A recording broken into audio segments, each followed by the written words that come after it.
साथियों, इतिहास के पन्नों में कई कहानियां छिपी हैं, कई लोगों के अपने अपने स्मरण हैं, पर मेरे भी अपने स्मरण हैं।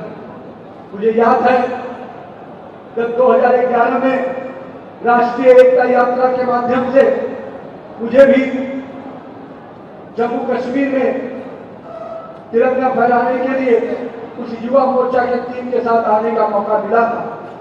मैं उस समय युवा मोर्चा का राष्ट्रीय महामंत्री था। हमारे अध्यक्ष अनुराग ठाकुर जी हुआ करते थे और हम लोगों ने संकल्प लिया था कि उस कलकत्ता से कश्मीर की यात्रा करेंगे जहां पर श्यामा प्रसाद मुखर्जी जी का जन्म हुआ था और जहां पर उन्होंने बलिदान दिया था। मुझे याद है कि 2011 की जब उस यात्रा को लेकर हम लोग निकले थे तो देश भर में कांग्रेस की सरकारों को बेचैनी हो गई थी। कांग्रेस के नेता पूरी तरह से कह सकते हैं बौखला गए थे। उनको डर था ये बड़ा यात्रा जम्मू कश्मीर के लिए बड़ा संदेश लेके आने वाला है। मुझे याद है 2011 में 22 जनवरी को हमारे पार्टी के जो भी कार्यालय के मंत्री हैं माननीय महेंद्र जी और हमारे गंगा प्रसाद जी यहाँ बैठे, हम तीनों लोग कश्मीर गए थे और कश्मीर में जाकर वहां के प्रशासन को कहा कि हम भारतीय जनता युवा मोर्चा के कार्यकर्ताओं के साथ कश्मीर के लाल चौक पर तिरंगा फहराना चाहते हैं। मैं आज आपके सामने उस विषय को इसलिए रख रहा हूं मित्रों, वो कहानी को स्मरण निश्चित रूप से आज की पीढ़ी को और मुझे तो लगता है कि आज के जम्मू कश्मीर के लोगों को जरूर जानने का अधिकार है।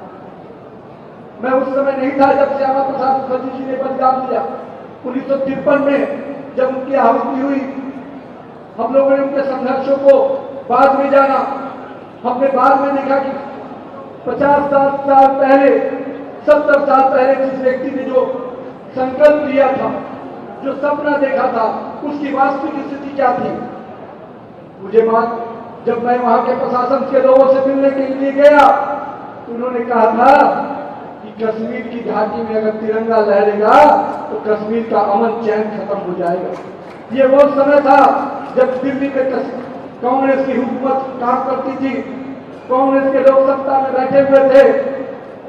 जब हम मिलकर लौटे तो उसी कश्मीर के लाल चौक पर जब देखा तो पाकिस्तान का झंडा लहरा रहा था और दिल्ली में बैठी हुई सरकार मौन बैठी थी। मित्रों, मैं आज इसलिए ये वाक्य आपके सामने बता रहा हूं कि लोग पूछते हैं क्या बदला। मैं कहता हूं मेरे भारत में बहुत कुछ बदल गया। जिनके चश्मे में अभी देखने की क्षमता नहीं बची हो, वही इस बदले में भारत को नहीं देख पाते।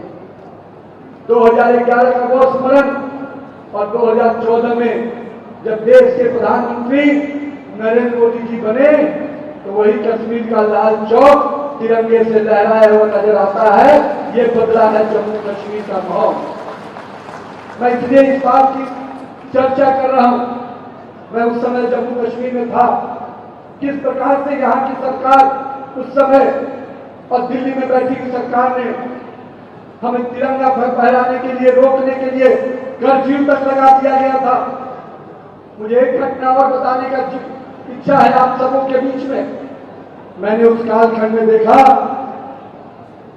कि जब भारत से तिरंगा लेकर कश्मीर में कोई व्यक्ति जाता था तो एयरपोर्ट पर उसके ब्रीफकेस की चेकिंग होती थी कि कहीं भारत का तिरंगा कोई लेके आ जाएगा तो कहीं न कहीं कश्मीर में शांति भंग हो जाएगी। हम लोगों ने उस समय जम्मू में पेपर छपता था, जम्मू के पेपर के थाक के बंडल में डालकर हम लोगों ने भारत का तिरंगा कश्मीर तक भेजने का काम किया था। ये वो समय था जब दिल्ली में कांग्रेस की हुकूमत और यहाँ की सरकार बैठी थी। जब 2019 में माननीय प्रधानमंत्री जी ने 370 धारा को समाप्त किया और 35A को समाप्त किया, तो मैं कहता हूं कि जम्मू कश्मीर के लोगों को असली आजादी 2019 में और श्यामा प्रसाद मुखर्जी जी का जो सपना था, उस सपने को पूरा करने का माननीय प्रधानमंत्री नरेंद्र मोदी जी ने किया, जो भारतीय जनता पार्टी का एक कार्यकर्ता का संकल्प पूरा होने वाली बात है।